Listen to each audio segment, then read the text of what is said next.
folks, welcome to the show, glad you could make it. So right off the bat, I'm a pretty big Star Trek fan. Like, I didn't get this Borg Collective tattoo for shits and giggles, and I'm a pretty old fart. But even when I was a kid, I would watch The Wrath of Khan and The Voyage Home numerous times, because even back then I thought they were the best of the series. And I even watched the reruns of the original series on WNDS, The Winds of New England. And ever since then, I was hooked on the adventures of Kirk and Spock and Dr. McCoy. In fact, I even had the coloring books back in the day. You remember those? And then a new show came along that really piqued my curiosity. I remember seeing the advertisement for it in the weekly TV guide. It was a new show with a familiar name, Star Trek, The Next Generation. What was this show, I asked? Was Captain Kirk and Mr. Spock coming back to prime time? Well, no, actually. In fact, it was a new show with a new crew and a new ship, and it would take place many, many years after the original adventures of Captain Kirk. Now, obviously, people were a little apprehensive. I mean, there was no way this show was going to be near as good as the original. However, people were proven wrong, and Star Trek The Next Generation would go on to become one of the most iconic TV shows of all time, boasting 7 seasons as well as 4 movies and a revival show. And I loved the shit out of it. Well, most of it anyway. About 80%. And soon after came Deep Space Nine. Now, I never really watched the show when it first came out. It took me a little while for some reason. But then eventually when I did settle down to give it a watch, holy shit was I blown away. I never realized how good the show was or how much I would love the characters. And in my opinion, I think Deep Space Nine is peak Star Trek. And afterwards came Voyager and Enterprise, and I thoroughly enjoyed both of those shows, and I've seen every episode numerous times. However, with that being said, I don't think either one of those shows can compete with either Deep Space Nine or The Next Generation. But even the greatest of shows can have a few weak episodes. Why, some are downright stinkers. And as a lifelong fan, I think it's my duty to point out these subpar episodes, if only to warn any possible future fans to stay clear of them. And so here's my list of the top 10 worst Star Trek episodes.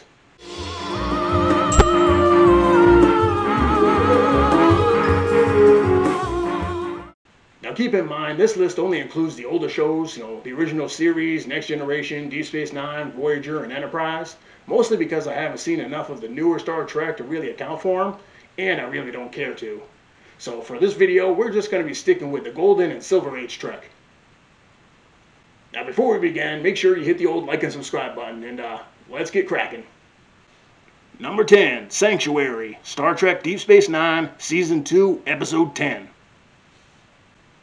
Now for the most part, I think Deep Space Nine is probably the most consistent of the shows as far as quality is concerned. There really aren't a whole lot of episodes I would consider to be terrible, but there are a few in there I would consider to be not up to snuff.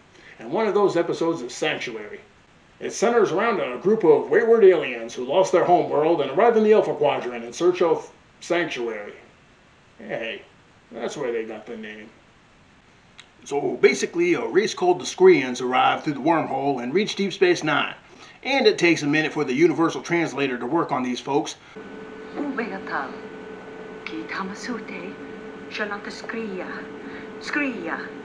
Does anyone understand what she's saying? Do you understand the words that are coming out of my mouth? So meanwhile, Major Kira gives the Skreans a tour of the station. And as more Skreans arrive, tensions start to mount between the Skreans and the DS9ers.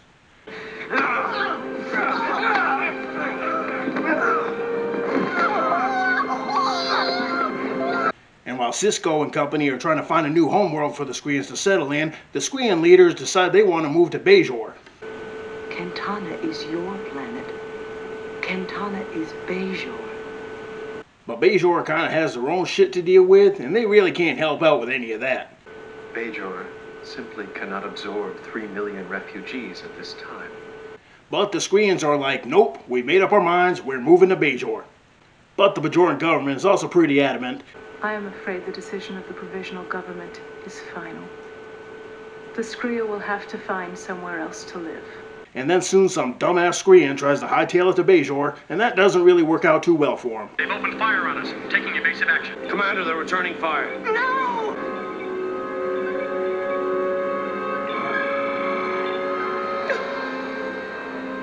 And so, with no other choice, the Skreans decide that maybe finding another planet would probably be best.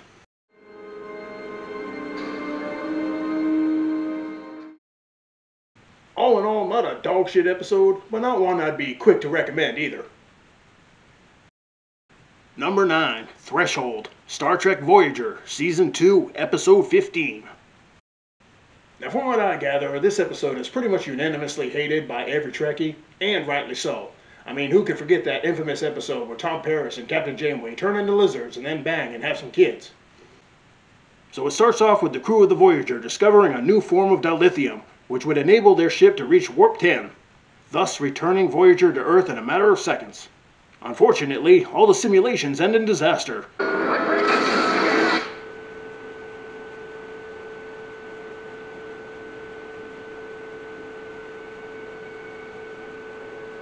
But old Tom Paris, he ain't giving up so easily. And after some more trial and error, Tom Paris is ready to test his new shuttlecraft, lovingly called the Cochrane. Get it? And become the first man to reach Warp 10. And guess what? He succeeded. Warp 10. Yes. However, when he returns to Voyager, some weird shit starts happening. Confined to sickbay, Paris' body slowly begins to mutate, while his mind begins to crack.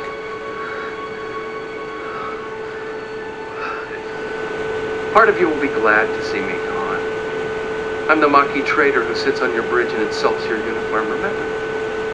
And soon Paris escapes from sickbay and kidnaps Captain Janeway before stealing the Cochrane and making a hasty getaway at Warp 10. And by the time Voyager catches up with the shuttle, they discover that Paris and Janeway had transformed into giant salamanders, got freaky, and had 3 baby salamanders together.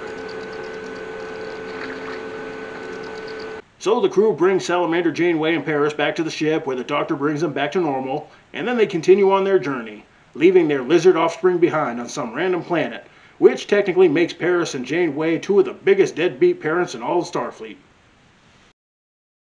Yeah, don't really know what they were thinking with this one. I mean, it did have some potential at the beginning, but then they just kind of dropped the ball, so I don't know. Anyway, moving on. Number 8, The Storyteller, Deep Space Nine, Season 1, Episode 14. And in this episode, Chief O'Brien battles an evil alien entity by telling it a quaint little story. Seriously. So this episode starts off with O'Brien and Dr. Bashir being dispatched to Bajor for a medical emergency. As the two encounter a small village, they're told that the village elder is dying, but he's the only one that can repel an evil cloud by telling a story. In the shadow of the night, he hungers. With the hatred of the ancients, he rages. And as the old man tells his tale, he suddenly drops dead, but not before telling O'Brien the rest of the story. And so O'Brien finishes the story, and the cloud fucks off. And so obviously, the villagers name O'Brien as their new storyteller. And when O'Brien is again tasked with repelling the cloud, he totally drops the ball, and so it's up to this guy to finish the job. And thus becomes the new storyteller, relieving O'Brien of his job. And also there's some cheap subplot about Jake and Nog making friends with some Bajoran girl and teaching her the value of friendship or some shit. I don't know. I've only seen this episode like a couple of times. I never really remember it. It's just forgettable filler, really. Number 7, Immunity Syndrome, Original Series, Season 2, Episode 18. So in this forgettable episode, Kirk and crew go up against a giant space amoeba. Whoop-de-shit. The episode starts off when the Vulcan crewed USS Intrepid is destroyed, and somehow Spock had sensed their demise. 400 Vulcans aboard. All dead. The Enterprise then enters a dark zone of space when the crew begins falling ill. And then the ship loses power before an interference causes the ship to work in reverse. And after realizing they're dealing with a giant amoeba, Spock is then sent on a suicide mission to study it. But then communications is lost, and it's up to Kirk to find a way to destroy it. Antibodies. And so, using an antimatter bomb, the Enterprise defeats the amoeba, as well as rescue Mr. Spock.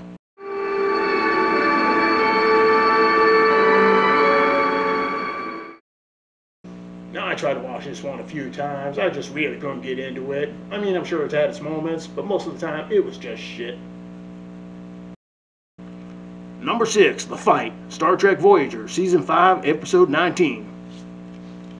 Another throwaway Voyager episode where Chakotay has one of his vision quests so he can communicate with some aliens telepathically or some shit.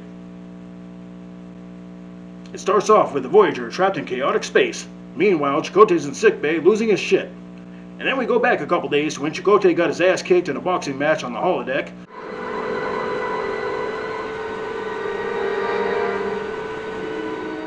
And ever since then, he's been seeing and hearing weird shit all throughout the ship. Commander. Are you all right? Put on the gloves, son. And then we learn that Chakotay has a hereditary cognitive disorder which may have been triggered by the chaotic space that the ship is trapped in, and that's why he's seeing shit. He then goes on a vision quest where he encounters other aliens that inhabit the chaotic space, and through a mental boxing match, the aliens tell Chakotay how to free the ship. Your mind must be realigned. Your mind must be realigned. I understand. And thus the day is saved. Yada yada. Not a particularly good episode, but we did get some Boothby in there, so that's something, I guess. Number 5, Code of Honor, Next Generation, Season 1, Episode 3. And in this snooze fest of an episode, the Enterprise visits a race called the Ligonians so they can obtain a much-needed vaccine. However, the Ligonians want something in return. The Enterprise's chief of security. The episode begins when the Ligonians beam onto the Enterprise where they present the vaccine. But then shit gets heated when Tasha Yar catches the eye of the Ligonian leader named Lutan. How interesting. And soon, Lutan decides to kidnap Tasha Yar and keep her for himself. But Captain Picard just ain't having it. And neither is Lutan's wife. I challenge your right of supersedence! No woman has challenged supersedence for over 200 years! And so, as is the custom of the Ligonian homeworld, Lutan's wife challenges Tasha Yar to a fight to the death. But Picard's got a trick up his sleeve. And so Tasha kills Lutan's wife, and then beams her to the Enterprise where Dr. Crusher brings her back to life. And since she technically died, her marriage to Lutan had been dissolved, and she gets to keep all their property and shit, and she also keeps Lutan as her second husband. Honestly, I thought this episode sucked balls. It was pretty boring, and a lot of the dialogue was cringy as shit. Number 4, Sub Rosa, Next Generation, Season 7, Episode 14. Now, I'm sure there are some of you out there who still remember that classic episode where Dr. Crusher bangs a ghost. Yeah, you heard me. So with this episode, Dr. Crusher attends her grandmother's funeral, where she sees some steamy hunk put a flower on her grandmother's grave. And later, as she visits her grandmother's house, some crazy dude shows up and he tries to steal a candle because it's haunted or some shit. But Dr. Crusher's like, no, this candle is all I have to remember my dead granny. So she kicks him out and he's like, don't say I didn't warn you, bitch. You stay on in this house, and you keep that damn candle. I'll not be responsible for what happens. Later, Dr. Crusher encounters a ghost named Ronan, who's been banging the women of Dr. Crusher's family for the past 800 years, and now he wants to bang her. And Beverly ain't exactly saying no. And thus begins a whirlwind romance between the good doctor and her horny spirit lover.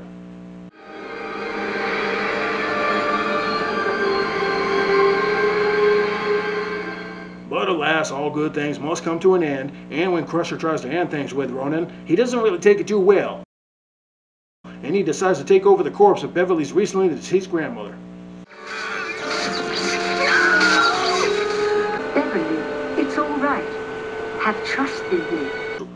And so Beverly destroys the magic candle before taking out Ronan.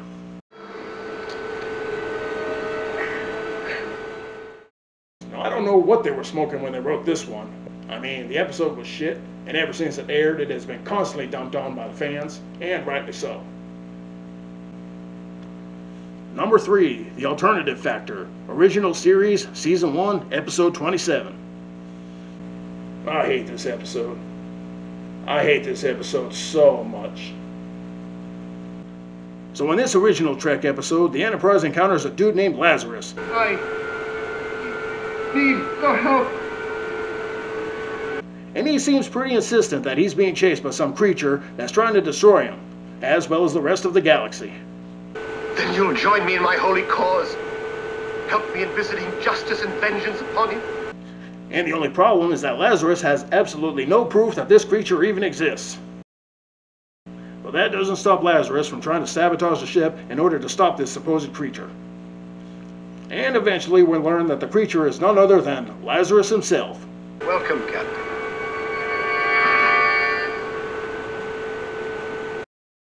Huh? But it's not the same Lazarus, but rather an alternate Lazarus who comes from an antimatter universe. And if these two Lazari should ever face each other, well, I'm sure you all know what happens when matter and antimatter collide. And if identical particles meet? The end of everything. Civilization, existence, all gone. And the two devise a plan to send the other Lazarus into a type of corridor between the two universes where he and antimatter Lazarus will be trapped together forever, thus ensuring the safety of both the regular and antimatter universes. Now, I must have watched this episode about 5 or 6 times. I could never get into it. It's boring as fuck. Alright? You would think that an episode that involved parallel universes and all that shit would be interesting, but nope, it proved me wrong. Fuck this episode. Number 2, Shades of Grey, Next Generation, Season 2, Episode 22. Now this episode actually has the distinction of being the only clip show in Star Trek history. Unfortunately, it's also the season finale of Season 2, and it's a clip show. What the fuck? So the episode begins with an away mission on an alien planet, where Commander Riker gets stuck by a poisonous vine which ends up getting like super duper infected. And so he gets confined to sickbay, where he soon undergoes surgery to stop the infection from reaching the brain, which in turn stimulates his memories, and we're all treated to a subpar clip show for the first 2 seasons.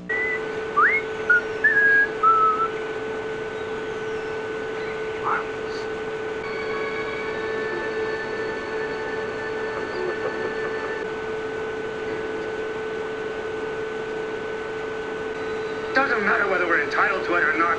We must have it.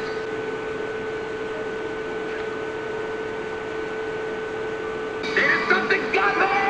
I mean, if you're gonna do a clip show, shouldn't you at least wait a few seasons, at least, so you have some better clips to show?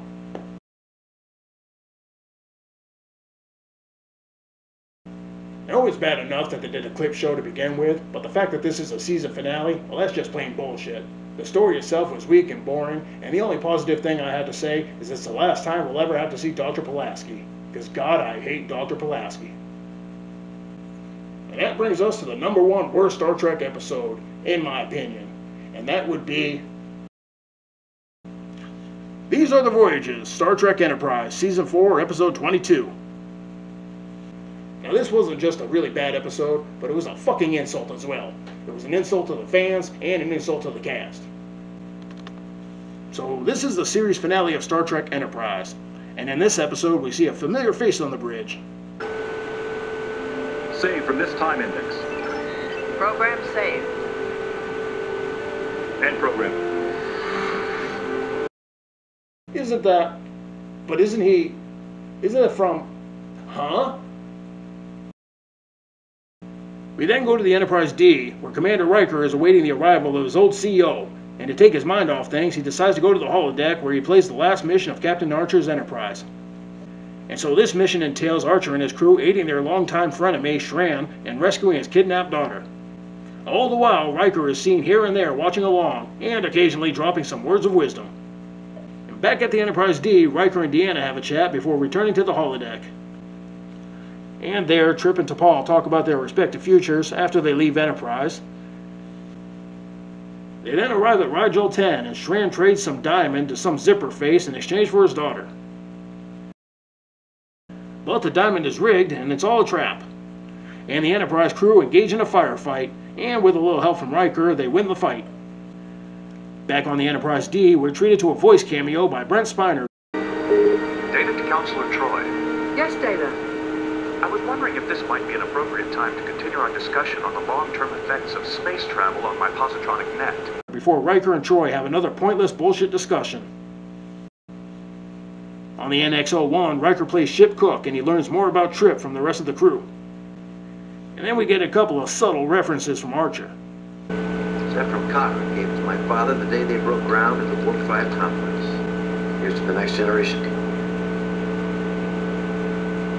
And then Zipperface and his crew board the ship and take Trip hostage as they look for Shran. And here, good old Trip sacrifices himself to save the crew. We can all go straight to hell. We soon go to Earth for a ceremony for the signing of the Federation Charter, where Captain Archer is set to give his famous speech. And do we get to hear it? Shit no, because this is Riker's episode and we don't have time for that. This episode can eat my shit. It wasn't even an Enterprise episode, it was just a random insert into a mediocre Next Generation episode. For one thing, it was only an hour long, where the previous shows had 2-hour finales. We didn't get to hear Captain Archer's speech, and Trip's death was pretty much glazed over and emotionless, and most of the cast had nothing to do during this episode. Fuck this shit. Now, if this was just some random episode and not the series finale, and with a little bit of rewriting, it could have been a really good episode. But the fact that it was the series finale, and it got turned into the fucking Riker Hour with the Enterprise crew pretty much playing supporting cast, well, that really just pisses me off.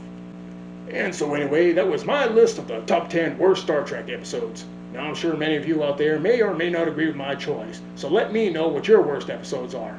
And until next time, folks, I'll be seeing ya.